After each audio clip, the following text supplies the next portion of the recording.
Visakhapatnam steel plant పై కేంద్రం కీలక నిర్ణయం తీసుకుంది. స్టీల్ ప్లాంట్ కి ఊపిరి పోసేలా ఉద్దీపన ప్యాకేజ్ ని అందిస్తోంది. స్టీల్ ప్లాంట్ పునరుజ్జీవనానికి 10,300 కోట్లను కేటాయిస్తూ కేంద్రం నిర్ణయం తీసుకుందని కేంద్ర మంత్రి రామ్మోహన్ నాయుడు ఎక్స్ వేదికగా స్పష్టం చేశారు. విశాఖ స్టీల్ ప్లాంట్ కి రివైవల్ ప్యాకేజ్ ఇవ్వడం పట్ల ప్రధాని మోదీకి కేంద్ర మంత్రి రామ్మోహన్ నాయుడు ధన్యవాదాలు తెలిపారు. ప్లాంట్ ను పూర్తి స్థాయిలో లాభాల బాటలో పెట్టేందుకు ఈ సాయం ఉపయోగపడుతుందని అన్నారు రామ్మోహన్. రాష్ట్ర అభివృద్ధి, ప్రజల ఆకాంక్షల పట్ల ఎన్డీఏ చిత్తశుద్ధికి ఇదే నిదర్శనమని అన్నారు.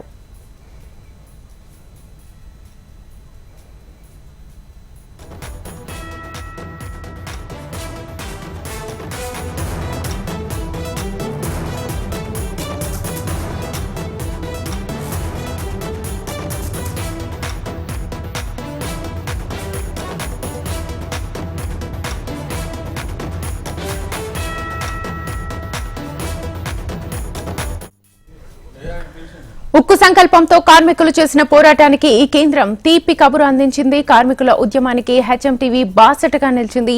ప్రధాని మోదీ విశాఖ పర్యటన సందర్భంగా వైజాగ్ కి ఆవాజ్ పేరుతో హెచ్ఎంటీవీ స్పెషల్ డ్రైవ్ నిర్వహించింది.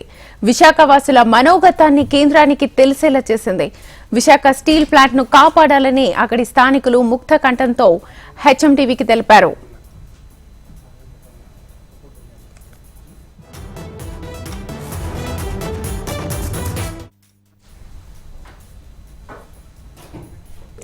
విశాఖ స్టీల్ కు కేంద్ర ప్రభుత్వం కొత్త ఊపిరులూదింది. తీవ్ర ఆర్థిక సంక్షోభంలో ఉన్న స్టీల్ ఫ్యాక్టరీ కోసం 11,440 కోట్ల ప్యాకేజీని కేంద్రం ప్రకటించింది.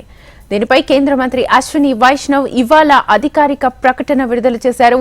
నిన్న ప్రధాని మోదీ ఆధ్వర్యంలో జరిగిన ఆర్థిక వ్యవహారాల కేబినెట్ కమిటీ ఈ ప్యాకేజీకి ఆమోద ముద్ర తెలిపినట్లుగా కేంద్ర మంత్రి అశ్విని వైష్ణవ్ తెలిపారు. ఏటా 7.3 మిలియన్ టన్నుల ఉక్కు ఉత్పత్తి సామర్థ్యం ఉన్న విశాఖ ఉక్కు ఫ్యాక్టరీకి 2023-24 సంవత్సరంలో 4,848.86 కోట్లు, 2022 నుంచి 23 ఆర్థిక సంవత్సరంలో 2,858.74 కోట్ల నష్టం వచ్చింది. వర్కింగ్ క్యాపిటల్ కోసం చేసిన అప్పులు పెరగడమే దీనికి ప్రధాన కారణం. ఈ నేపథ్యంలో రాష్ట్రంలో ఎన్డీఏ కూటమి అధికారంలోకి రావడంతో స్టీల్ ప్లాంట్ పై ప్రత్యేక దృష్టి సారించారు.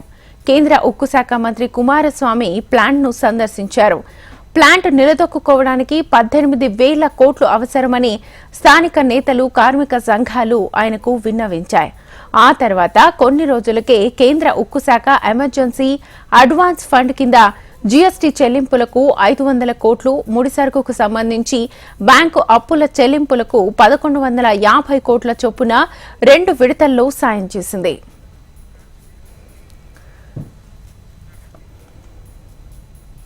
రైట్, విశాఖ స్టీల్ ప్లాంట్ కి సంబంధించి కేంద్రం ఒక మంచి నిర్ణయం తీసుకుంది, కీలక నిర్ణయం తీసుకుందని చెప్పొచ్చు. స్టీల్ ప్లాంట్ కి ఊపిరి పోసేలా ఉద్దీపన ప్యాకేజ్ ను అందిస్తోంది కేంద్రం. స్టీల్ ప్లాంట్ పునరుజ్జీవనానికి 10,300 కోట్లను కేటాయిస్తూ కేంద్రం నిర్ణయం తీసుకుంది. ఇదే అంశానికి సంబంధించి ఫుల్ డీటెయిల్స్ మా ప్రతినిధి కాంతి అందిస్తారు. కాంతి,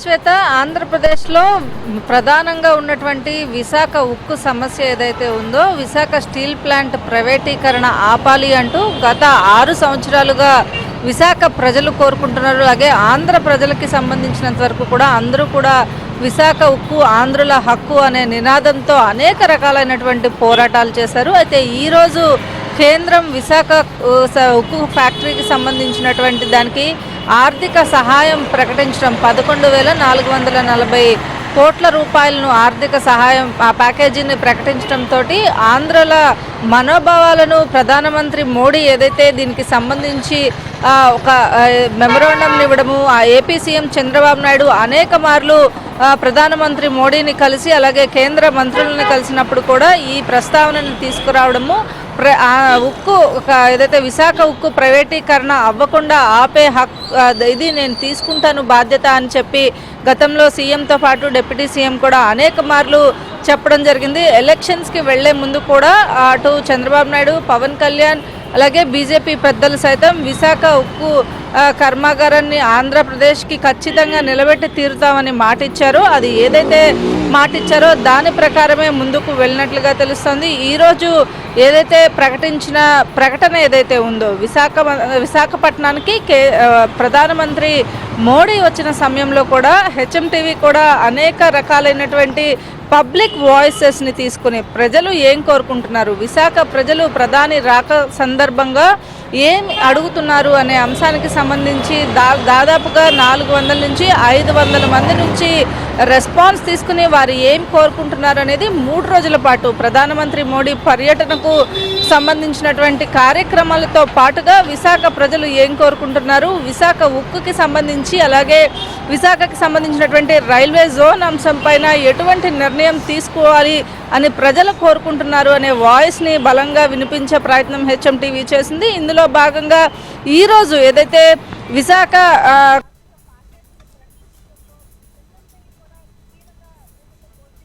చెప్పుకోవాలి, దాదాపుగా వాయిస్ తీసుకుని పబ్లిక్ వాయిసెస్ తీసుకుని వారు ఏం చెప్తున్నారు, వారు ఏం కోరుకుంటున్నారు అనేది ప్రసారం చేయడంతో పాటుగా మొదటి నుంచి కూడా విశాఖ ఉక్కు కార్మికులు చేస్తున్నటువంటి పోరాటాలన్నిటికీ కూడా హెచ్ఎంటీవీ బాధ్యతగా నిలిచింది. ఈ నేపథ్యంలో ఎన్డీఏ కూటమి ప్రభుత్వం ఏర్పడిన తర్వాత విశాఖ పర్యటన సందర్భంగా ప్రధానమంత్రి మోడీ వచ్చినప్పుడు కూడా ఎటువంటి హామీ ఇస్తారు అనే అంశానికి సంబంధించి విశాఖ ప్రజలు అలాగే ఆంధ్రప్రదేశ్ ప్రజలు కూడా మొదటిసారి ఆంధ్రప్రదేశ్కి మోడీ ఏదైతే ఎన్డీఏ కూటమి ప్రభుత్వం గెలిచిన తర్వాత వస్తున్నారు కాబట్టి ఏం హామీ ఇస్తారు అని ఆసక్తిగా ఎదురు చూశారు. అందులో భాగంగానే ఆయన పర్యటన తర్వాత కూడా సీఎం చంద్రబాబు నాయుడు ప్రధానమంత్రిని కలిసి ఈ ప్రస్తావన ఏదైతే విశాఖ ఉక్కుకి సంబంధించి ఆర్థికంగా నిలదొక్కునే సామర్థ్యాన్ని ఇవ్వడానికి ఏమేం కావాలి అనే అంశాలపైన అనేక మార్లు చర్చించడం జరిగింది. అలాగే రామ్మోహన్ నాయుడు కూడా ఇప్పుడే కాదు, గత 5 సంవత్సరాల్లో ప్రతిపక్షంలో ఉన్న సమయంలో కూడా అనేక మార్లు పార్లమెంటు వేదికగా అనేక పోరాటాలు చేయడము, అలాగే అనేక మంది మంత్రుల్ని కలిసి ఇది సమస్యకు పరిష్కారం కావాలని చెప్పి కోరడం జరిగింది. అందులో భాగంగానే ఈ రోజు ఏదైతే ప్రకటించినటువంటి ప్రకటన ఏదైతే ఉందో అంటే 11,440 కోట్ల రూపాయల ఆర్థిక ప్యాకేజీని. Right Kanti, thank you.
Visakhapatnam steel plant పై కేంద్రం కీలక నిర్ణయం తీసుకుంది. స్టీల్ ప్లాంట్ కి ఊపిరి పోసేలా ఉద్దీపన ప్యాకేజీని అందిస్తోంది.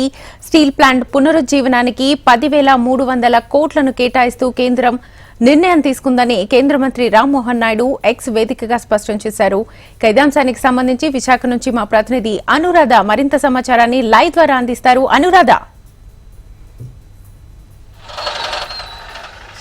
విశాఖ స్టీల్ ప్లాంట్ కి సంబంధించి కేంద్రం రివైవల్ ప్యాకేజీని ప్రకటించడం నిజంగానే ఒక పెద్ద ఊరటగా మనం భావించవచ్చు. ఎందుకంటే ఇక్కడ ప్రజలందరూ అలాగే ఉద్యమ నేతలందరూ కూడా స్టీల్ ప్లాంట్ ఉక్కు ఉద్యమ నేతలందరూ కూడా భావిస్తున్నారు. ముఖ్యంగా హెచ్ఎంటీవీ గత 3 ఏళ్ల నుంచి స్టీల్ ప్లాంట్ ఉద్యమం ఏదైతే కార్మిక సంఘాల నాయకులు చేస్తున్నారో వాళ్ళందరికీ కూడా బాసటగా నిలిచి వాళ్ళ ఉద్యమానికి మనం కూడా హెచ్ఎంటీవీ కూడా పెద్ద ఎత్తున సపోర్ట్ చేసింది. ఈ రోజు అదే దీంతో దాదాపుగా కేంద్రం 11,440 కోట్ల రూపాయల రూపాయలని ప్యాకేజీగా ప్రకటించినట్లుగా అక్కడ కేంద్రం నుంచి ఒక కీలకమైన ప్రకటన అయితే మాత్రం విడుదలైంది. స్టీల్ ప్లాంట్ పునరుద్ధరణకి ఇది ఎంతో ఉపయోగకరంగా ఉంటుంది అని చెప్పేసి వాళ్ళంతా కూడా భావిస్తున్నారు. అయితే గత కొద్ది రోజుల క్రితం దాదాపుగా లాస్ట్ వీక్ లో ప్రధానమంత్రి మోడీ విశాఖ వచ్చిన నేపథ్యంలో ప్రధానమంత్రి మోడీ పర్యటనని ఆహ్వానిస్తూ కూడా వందలాది మంది ప్రజల నుంచి ప్రజా అభిప్రాయ సేకరణ అనేది వైజాగ్ కి ఆవాజ్ అన్న కార్యక్రమంతో హెచ్ఎంటీవీ చేసింది.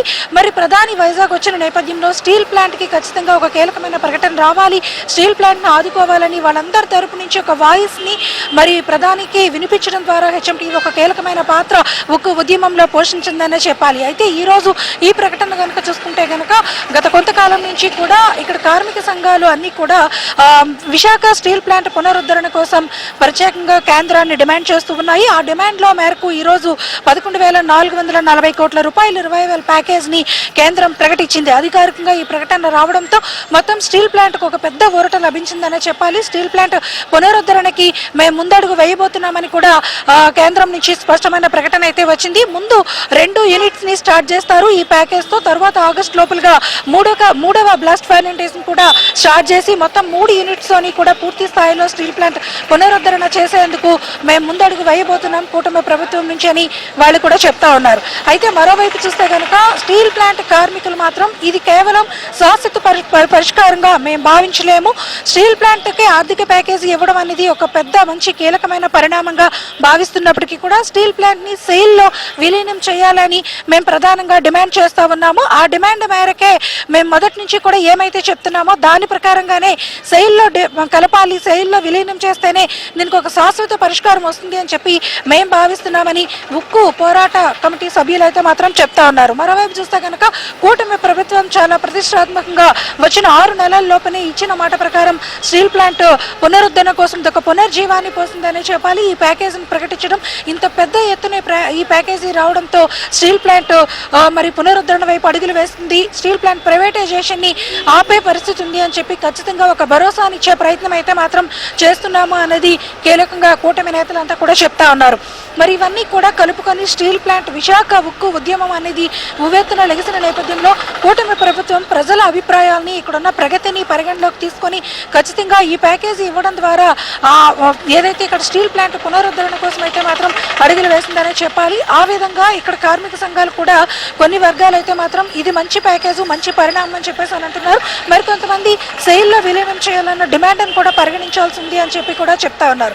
మొత్తానికి చూసుకుంటే కూటమి నేతలు మాత్రం ఇది పెద్ద విజయంగా చెప్తున్నారు. అలాగే ఏదైతే గత ప్రభుత్వం వైసీపీ గవర్నమెంట్ లో ఇంతటి ప్రయత్నం చేయలేదు, ఇది వాళ్ళకి చెంపబేటుగా మేము భావిస్తున్నామని కూడా వాళ్ళు కూడా ఒక ప్రకటనల ద్వారా తెలియజేస్తున్నారు. కాసేపటి క్రితం మంత్రి రామ్మోహన్ రెడ్డి కూడా తన ఎక్స్ లో పోస్ట్ చేశారు. స్టీల్ ప్లాంట్ కి ఇచ్చిన ఈ ప్యాకేజ్ ని మేము అందరం కూడా ఉత్తరాంధ్ర తరపు నుంచి ఆహ్వానిస్తున్నాము, ఖచ్చితంగా ఇది మంచి పరిణామంగా భావిస్తున్నామని చెప్పి తన అభిప్రాయాన్ని కూడా వ్యక్తం చేయడం జరిగింది. మొత్తానికి చూసుకుంటే కనుక హెచ్ఎంటీవీ ఈ ఉద్యమంలో మొదటి నుంచి కూడా స్టీల్ ఉక్కు కార్మికులందరికీ కూడా బాసటగా నిలిచి వాళ్ళ ఉద్యమానికి ఊపిరి పోస్తూ మనం కూడా ఎన్నో కార్యక్రమాలు, లైవ్ డిబేట్స్ ని ఇవ్వడం జరిగింది. మరి ప్రధానమంత్రి వచ్చినప్పుడు కూడా దాదాపుగా వందలాది మంది ప్రజల నుంచి ప్రజా అభిప్రాయ సేకరణ చేసి ప్రధాని దాకా ఈ అంశం చేరే విధంగా మనం కూడా ప్రత్యేకమైన డ్రైవ్స్ కూడా నిర్వహించడం జరిగింది. హెచ్ఎంటీవీ నిర్వహించిన ప్రధాని వచ్చినప్పుడు వైజాగ్ కి ఆవాజ్ కార్యక్రమం ద్వారా వందలాది మంది అభిప్రాయాలు కేంద్రం దాకా, ఢిల్లీ దాకా చేరాయనే చెప్పాలి. ఆ నేపథ్యంలో ఈ రోజు వెలువడిన ఈ కీలకమైన ప్రకటన మాత్రం నిజంగానే ఒక శుభ పరిణామంగా మాత్రం అందరూ చెప్తున్నారు. ఈ నేపథ్యంలోనే ఉక్కు కార్మిక సంఘాలు అలాగే కూటమి నేతలు కూడా హెచ్ఎంటీవీకి ప్రత్యేకంగా మనం చేసిన ఆ ఫోకస్ కి వాళ్ళంతా కూడా థ్యాంక్స్ కూడా చెప్తూ ఉన్నారు. శ్వేత, రైట్ అనురాధ, థ్యాంక్ యూ.